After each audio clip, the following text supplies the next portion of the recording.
Hey kids, it's the Piston Flyer here, hope you're well, and welcome back to the channel on this bright and blustery day, where today I'm riding a motorcycle that really appeals to me. This is the brand new for 2024 BMW R12nineT.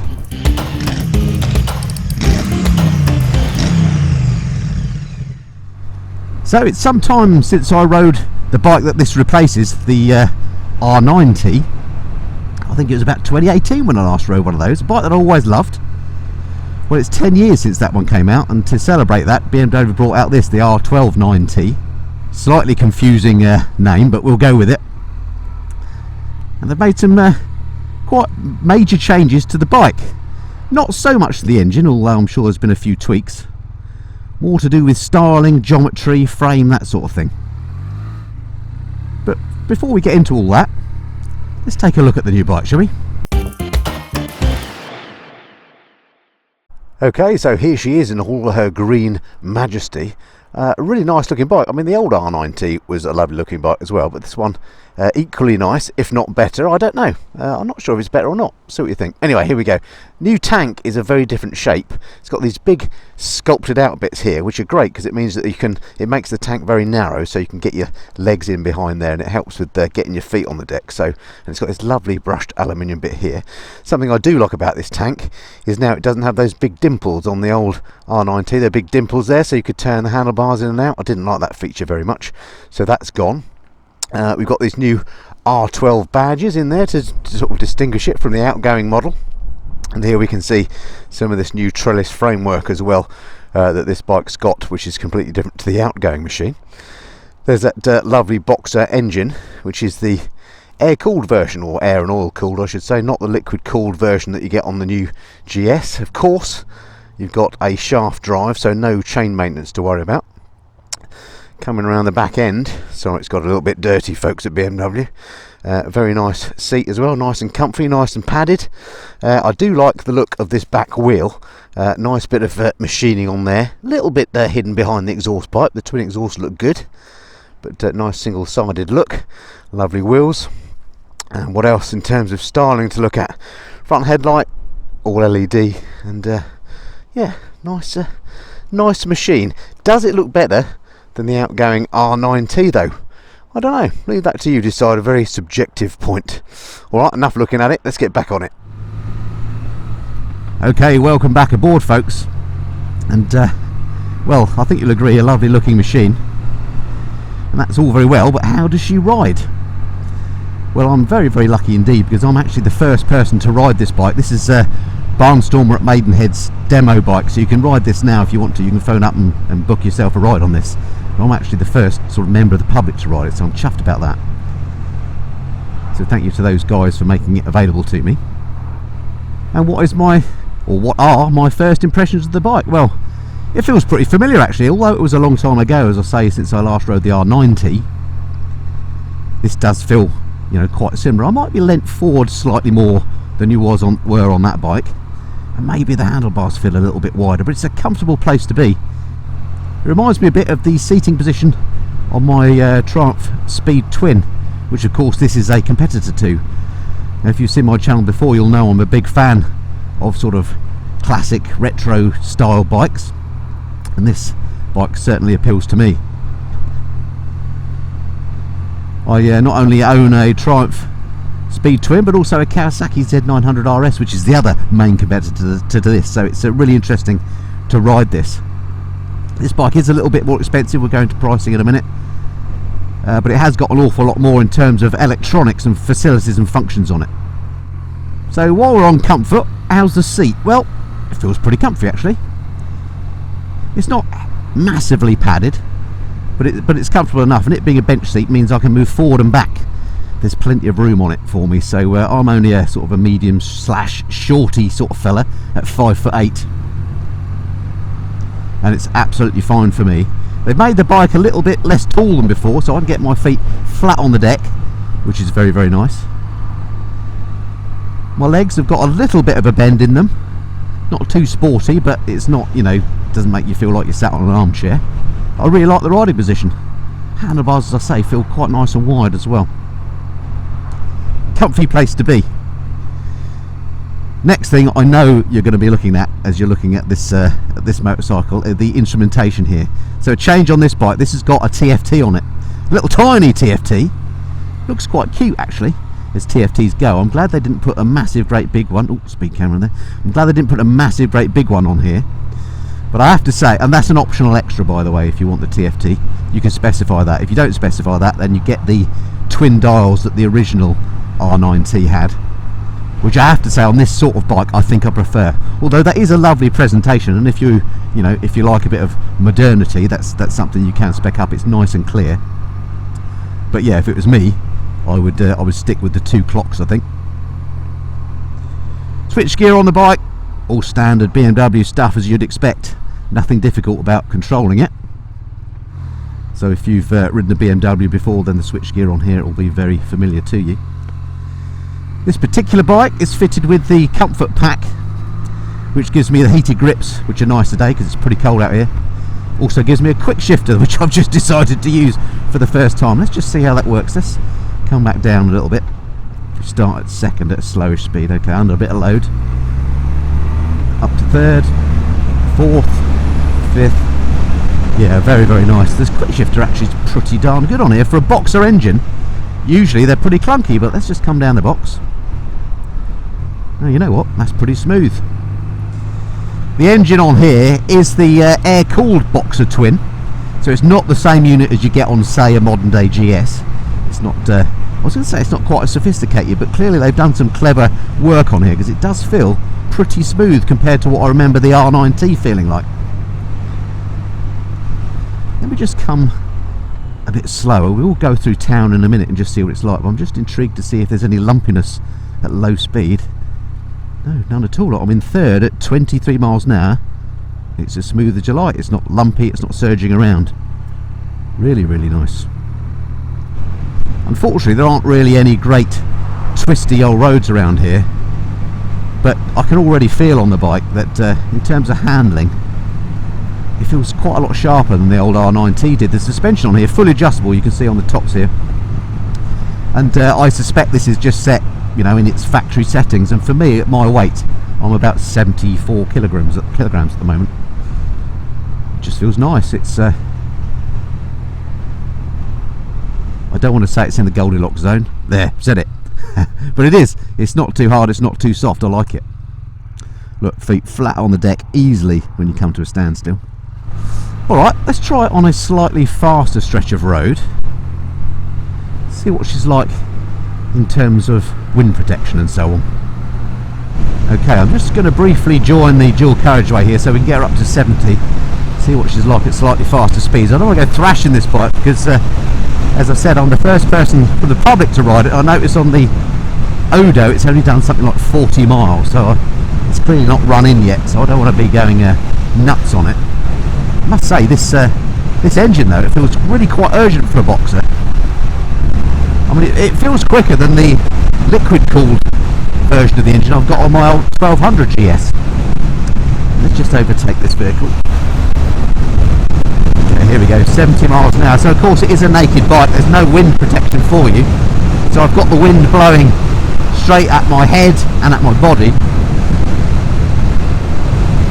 But it's nice and consistent, the wind blast on here. It's not turbulent. It's somewhere you could sit like this, cruising along at a motorway, and you wouldn't get particularly fatigued by it. It's absolutely fine at higher speeds. Not that these sort of bikes, of course, are about high speed. For me, they're all about Sunday afternoon bimbling, but yeah, no worries if you've got to do stretches of motorway to work, or if you want to take the bike on tour or something. Perfectly doable. So I hate doing reviews where there's nothing that I don't like about a bike. But it's quite hard to find things that I don't like about this machine, it has to be said.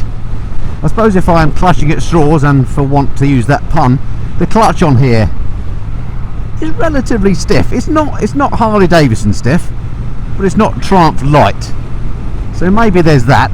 Although to be fair, I keep forgetting to use it. I have of course got the quick shifter on this bike, so you don't need to use the clutch very much. But yeah, the clutch may be a little bit stiff, but I am clutching at straws.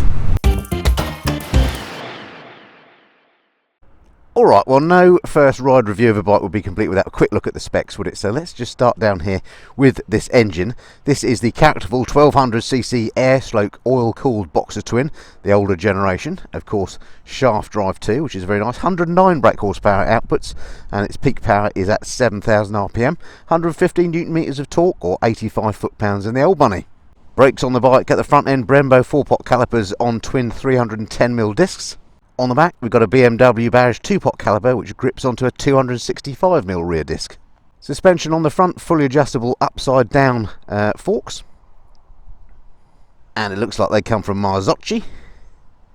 On the back end, you can just see in there you've got that rear monoshock, which is now mounted at an angle on the outgoing bike. That was vertical, I think.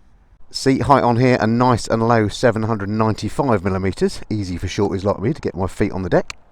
Curb weight of the bike, 220 kilograms, fully fueled. Tank capacity is 16 litres, should be good for around about 190 miles range. Electronics on this bike, not only have we got this optional TFT if you want it, but it's got ABS Pro, DTC, which is the dynamic traction control, the lean angle stuff, keyless ride, USB-C charging, it's got 3 riding modes, LED lights all round. It's got connected ride, which gives you access to things like Bluetooth, music, all that kind of thing. Cruise control is optional in the comfort pack, as is the Gear Shift Assist Pro, Hill Start Control Pro, and heated grips. If you want that pack, that'll cost you an extra 980 quid. Talking of price, this bike comes in, it starts at 14,420 according to the BMW website. I spec'd up with the things that I wanted on the configurator, and I got it up to 16,866, so the prices soon start to go up. Other things you need to know, it comes in black or this green colour, which I love. It's £250 extra for this, or you can get option 719 aluminium, but also comes with things like a rear seat cowl, billet stuff, red frame, different mirrors, that sort of thing. That'll cost you an extra 2,100. You could also get a really sporty looking fairing that goes on the front there. That'll cost you an extra 756, but gives it that sort of R9T racer look without all the uncomfortable bits, and looks really good. I'd defo have that. Accessory wise, you can get bags, Akrapovic exhaust, and all sorts of other stuff. Alrighty, let's head down this way then towards Marlow, see what she's like through town. I have to say the bike feels nice and light as you ride her around. I think technically weight wise it's 1 kilogram less than the old bike, which obviously you're not going to notice, but I think maybe just because the geometry changes on the bike, I don't know, the way it turns feels slightly different. It feels really, I mean the old bike didn't not feel agile, but this feels really light, much lighter than the just 1 kilogram would suggest. Heated grips on here are absolutely brilliant. The classic BMW heated grips, 3 levels. I'm on level 3 at the moment. In fact, let's turn them down. I'm glad it's an actual button. Look, you don't have to dig through menus to turn them down, so that's great. Let's put 1 to 2. It's a chilly old day today, even though it's nice and bright. Yeah, it feels lovely around these bends. Beautiful, and really quite eager, this motor as well. Let's just test the brakes, nothing behind me. Oh yeah, those front brakes are really good. Nice bit of feel on them as well. Yeah, nice and progressive. Not much fork dive, which is nice. What about the rear? Well, I'll need to try that a bit faster in a second, but the rear seems pretty good actually on here.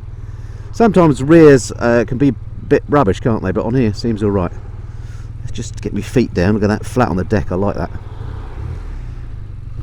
Actually, as I sit and rev it here, look, there is a little bit of that torque reaction where the bike moves to the side, just not as much as I remember on the old R9T. Now some people love that, don't they, the torque reaction. I'm not a fan, so I'm quite happy that's a bit less on this bike, or it seems it to me. But it is still there, and this bike still has bags of uh-oh, I'm on the shady bit, keep moving, don't want to stop. Yeah, still has bags of character, so no problem there. Come on, Minnie. Beautiful over the bridge at Marlow today. River's really high, there's a lot of flooding around here at the moment. Thank you, sir. Right, into a little bit of traffic in town then. Let's see how she goes here. Nice and balanced at slow speeds. No complaints. Look, 9 miles an hour in first. Not getting any of that sort of thumpiness that you used to get you know, 20 years ago on big twins, if you're, you know, riding at those sort of speeds, it would all be thumping around, but that's not the case on here. It's actually remarkably smooth for a big twin. So I'm thinking about how this compares with my Kawasaki and how it compares with my speed twin, both competitor bikes. I've got the Z900 RS and the Triumph Speed Twin, and riding wise it sort of fits between the two. It's not as grunty as the Triumph, and not as maybe, dare I say, thumpy when you're going at slow speeds, and it's not as smooth as the Z900 RS. It sort of sits in between the two, which maybe is the perfect spot. Nice and easy to handle in traffic as well, getting your feet flat on the deck, and yeah, it's not intimidating in any way. It's an easy bike to ride and a really nice place to be. Mirrors work very well on here. They're classic BMW ones. They're exactly the same mirrors as I've got on my GS. Right, somebody's not happy. And yeah, they work really well. No vibrations there. You can see well behind you. So to summarise then, what do I think about the bike? Well, I'm struggling to find anything that I immediately don't like about a bike. Often you get a feel, don't you, whether there's going to be something about the bike that gets on your wick. Well, not so in this case. It's a lovely place to be. It's comfortable, it goes well, it's really quite sprightly, stops well, looks great. You know, what's not to like, really? I suppose the only thing not to like is perhaps the price, which does quickly escalate once you start speccing up things on this bike and you compare it to the competition.